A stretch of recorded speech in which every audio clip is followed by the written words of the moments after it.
এয়া আকাশবাণী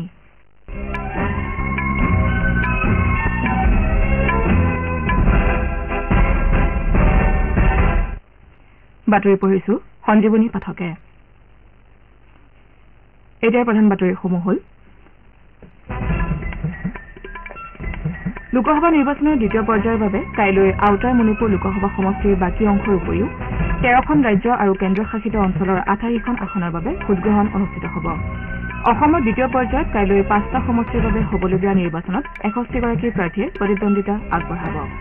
লোকসভা নিৰ্বাচনৰ চতুৰ্থ পৰ্যায়ৰ বাবে মনোনয়ন পত্ৰ দাখিল প্ৰক্ৰিয়াৰ আজি অন্ত পৰিব আৰু IPL ক্ৰিকেট প্ৰতিযোগিতাৰ আজি হায়দৰাবাদৰ ৰাজীৱ গান্ধী আন্তঃৰাষ্ট্ৰীয় ষ্টেডিয়ামত হ'বলগীয়া এখন খেলত ৰয়েল চেলেঞ্জাৰ্ছ বাংগালুৰু আৰু ছানৰাইজাৰ্ছ হায়দৰাবাদ মুখামুখি হ'ব।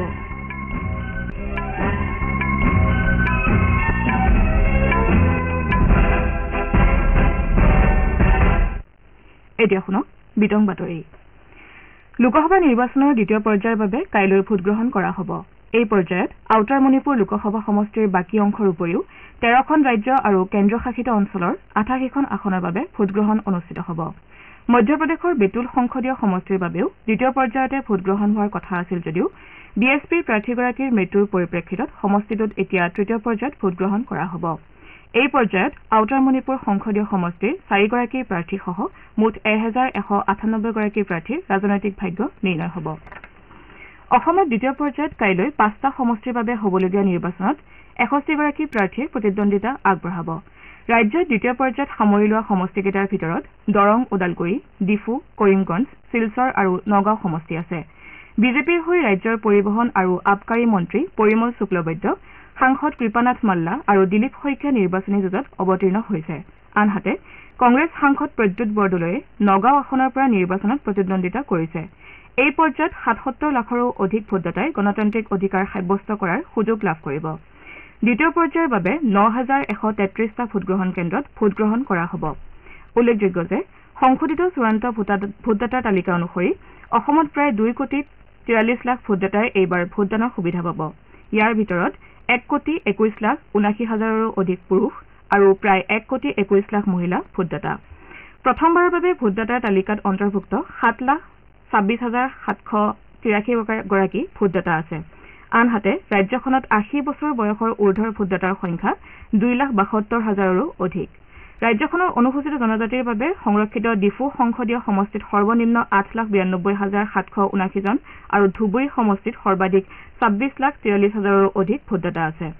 ইপিনে ৰাজ্যখনৰ 3টা পৰ্যায়ত মুঠ 266টা আদৰ্শ ভোটগ্ৰহণ কেন্দ্ৰ থকাৰ লগতে দিব্যাংগ বিষয়াৰ দ্বাৰা পৰিচালিত 36টা আৰু 1,551টা মহিলা বিষয়াৰ দ্বাৰা পৰিচালিত ভোটগ্ৰহণ কেন্দ্ৰৰ সংখ্যা 1,551টা।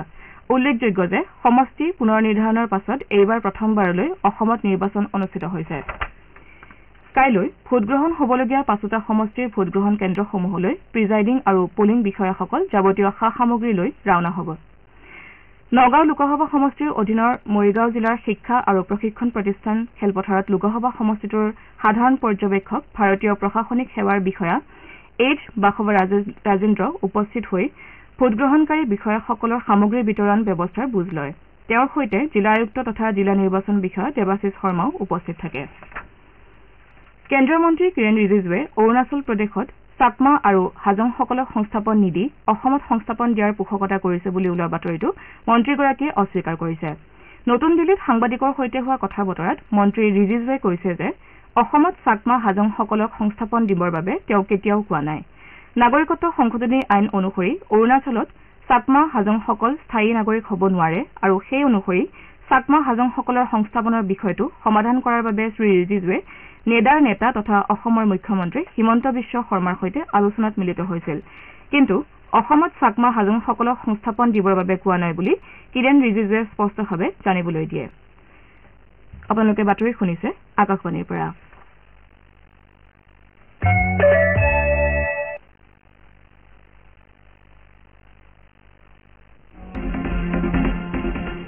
আপোনাৰ ভোট আপোনাৰ কণ্ঠ। ভোটৰ শক্তিৰে নিৰ্মাণ কৰক সুস্থ গণতন্ত্ৰ। লোকসভা নিৰ্বাচনৰ দ্বিতীয় পৰ্যায়ত 26 এপ্ৰিলত দৰং, ওদালগুৰি, ডিফু, কৰিমগঞ্জ, শিলচৰ আৰু নগাঁৱত হ'বলগীয়া ভোটগ্ৰহণত গণতান্ত্ৰিক অধিকাৰ সাব্যস্ত কৰি শক্তিশালী গণতন্ত্ৰৰ অংশীদাৰ হওক। লোকসভা নিৰ্বাচনৰ চতুৰ্থ পৰ্যায়ৰ বাবে মনোনয়ন পত্ৰ দাখিল প্ৰক্ৰিয়াৰ আজি অন্ত পৰিব। কাইলৈ মনোনয়নসমূহ পৰীক্ষা কৰা হ'ব আৰু ইচ্ছুক প্ৰাৰ্থীসকলে 29 এপ্ৰিললৈকে মনোনয়ন প্ৰত্যাহাৰ কৰিব পাৰিব। চতুৰ্থ পৰ্যায়ত উত্তৰ প্ৰদেশ, মধ্যপ্ৰদেশ, মহাৰাষ্ট্ৰ, বিহাৰ, ঝাৰখণ্ড, ওড়িশা, পশ্চিমবংগ, অন্ধ্ৰপ্ৰদেশ, তেলেংগানা আৰু জম্মু কাশ্মীৰৰ ৯৬টা সংসদীয় সমষ্টিৰ বাবে 13 মেত ভোটগ্ৰহণ কৰা হ'ব। অহা 7 মেত তৃতীয় পৰ্যায়ৰ লোকসভা নিৰ্বাচনত দেশৰ 12খন ৰাজ্য আৰু কেন্দ্ৰশাসিত অঞ্চলত 1351 গৰাকী প্ৰাৰ্থীয়ে প্ৰতিদ্বন্দ্বিতা আগবঢ়াব। এই পৰ্যায়ত 2983 গৰাকী প্ৰাৰ্থীয়ে 95টা সংসদীয় সমষ্টিৰ বাবে মনোনয়ন দাখিল কৰিছিল। ইপিনে অসমত এই পৰ্যায়ত 47 গৰাকী প্ৰাৰ্থীয়ে প্ৰতিদ্বন্দ্বিতা কৰাটো নিশ্চিত হৈছে। এই পৰ্যায়ত ৰাজ্যৰ গুৱাহাটী, বৰপেটা, ধুবুৰী আৰু কোকৰাঝাৰ লোকসভা সমষ্টিত নিৰ্বাচন অনুষ্ঠিত হ'ব। ৰাজ্যৰ মুখ্য নিৰ্বাচনী বিষয়া অনুৰাগ গোৱেলে কালি তৃতীয় পৰ্যায়ৰ নিৰ্বাচন অনুষ্ঠিত হ'বলগীয়া বৰপেটা আৰু বজালীত উপস্থিত নিৰ্বাচনী প্ৰস্তুতিৰ বুজ লয়। মুখ্য নিৰ্বাচনী বিষয়াগৰাকীয়ে বৰপেটা জিলা আয়ুক্ত আয়ুষ গাৰ্গ, নিৰ্বাচনী বিষয়া ময়ূৰাক্ষী দত্তৰ সৈতে নিৰাপত্তাৰ লগতে অন্যান্য বিষয় সন্দৰ্ভত আলোচনাত মিলিত হয়। ইয়াৰ পাছত গোৱেলে বৰপেটা নিৰ্বাচনী জিলাৰ বাবে মাধৱ চৌধুৰী মহাবিদ্যালয় স্থাপন কৰিবলগীয়া ষ্ট্ৰং ৰুম পৰিদৰ্শন কৰে। আনহাতে বৰপেটা লোকসভা সমষ্টিৰ অন্তৰ্গত বজালী নিৰ্বাচনী জিলাত উপস্থিত হৈ গোৱেলে প্ৰস্তুতিৰ বুজ লোৱাৰ লগতে ভট্টদেৱ বিশ্ববিদ্যালয়ত স্থাপন কৰিবলগীয়া ষ্ট্ৰং ৰুম পৰিদৰ্শন কৰে। আকাশবাণী গুৱাহাটী কেন্দ্ৰৰ আঞ্চলিক বাতৰি বিভাগে লোকসভা নিৰ্বাচনৰ ভোটগ্ৰহণৰ দিনকেইটাত অৰ্থাৎ কাইলৈ আৰু 7 মেৰ দুপৰীয়া 1:20 আৰু সন্ধিয়া 7:20 বিশেষ অনুষ্ঠান প্ৰচাৰ কৰিব। অনুষ্ঠানটি আমাৰ YouTube channel AIR news Guwahati আৰু নিউজ অন AIR এপতো শুনিবলৈ পোৱা যাব। আনহাতে নিৰ্বাচনী প্ৰচাৰৰ পৰিপ্ৰেক্ষিতত কাইলৈ 7 তাৰিখ, 13, 20 আৰু 25 মে তথা 1 জুনৰ নিশা 9:25 আঞ্চলিক বাতৰি নিশা 9:10 প্ৰচাৰ কৰা হ'ব। আকাশবাণী গুৱাহাটী কেন্দ্ৰৰ আঞ্চলিক বাতৰি বিভাগে 27 এপ্ৰিল অৰ্থাৎ পৰহিলৈ নিশা 8:02 দৃষ্টিপাত অনুষ্ঠানত লোকসভা নিৰ্বাচন সন্দৰ্ভত আলোচনা প্ৰচাৰ কৰিব। ত্ৰিদীপ লহকৰ আৰু গুণজিৎ ভট্টাচাৰ্য অংশগ্ৰহণ কৰিবলগীয়া অনুষ্ঠানটিৰ আঁত ধৰিব মানস প্ৰতিম শৰ্মাই। টকিঅ'ত কালি 10ম ভাৰত জাপানৰ নিৰস্ত্ৰীকৰণ, অপ্ৰসাৰ আৰু ৰপ্তানি নিয়ন্ত্ৰণৰ আলোচনা অনুষ্ঠিত হয়। পাৰমাণৱিক, ৰাসায়নিক আৰু জৈৱিক, বহি মহাকাশ সুৰক্ষা, গতানুগতিক অস্ত্ৰ-শস্ত্ৰ আৰু ৰপ্তানি নিয়ন্ত্ৰণৰ সৈতে জড়িত বিষয় আৰু উন্নয়নৰ বিষয়ে আলোচনা কৰা হয়। ভাৰতীয় প্ৰতিনিধি দলটোক বৈদেশিক পৰিক্ৰমা মন্ত্ৰালয়ৰ নিৰস্ত্ৰীকৰণ আৰু আন্তৰ্জাতিক নিৰাপত্তা পৰিক্ৰমাৰ যুটীয়া সচিব মুৱানপুই সোৱাইবিয়ে নেতৃত্ব দিয়ে। আনহাতে জাপানৰ প্ৰতিনিধি দলটোক বিদেশ মন্ত্ৰালয়ৰ নিৰস্ত্ৰকৰণ, অপ্ৰসাৰ আৰু বিজ্ঞান বিভাগৰ সঞ্চালক প্ৰধান কাটছুৰো কিটাগাৱাই নেতৃত্ব দিয়ে। জ্যেষ্ঠ বিজেপি নেতা তথা প্ৰধানমন্ত্ৰী নৰেন্দ্ৰ মোদীয়ে কৈছে যে বিজেপিয়ে সবকা সাথ সবকা বিকাশ মন্ত্ৰেৰে কাম কৰি আছে।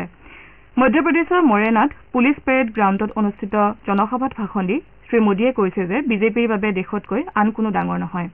জাতি আৰু ধৰ্ম নিৰ্বিশেষে দেশৰ কোটি কোটি দৰিদ্ৰক বিনামূলীয়াকৈ ৰেচন প্ৰদান কৰা হৈছে বুলিও নেতাগৰাকীয়ে উল্লেখ কৰে।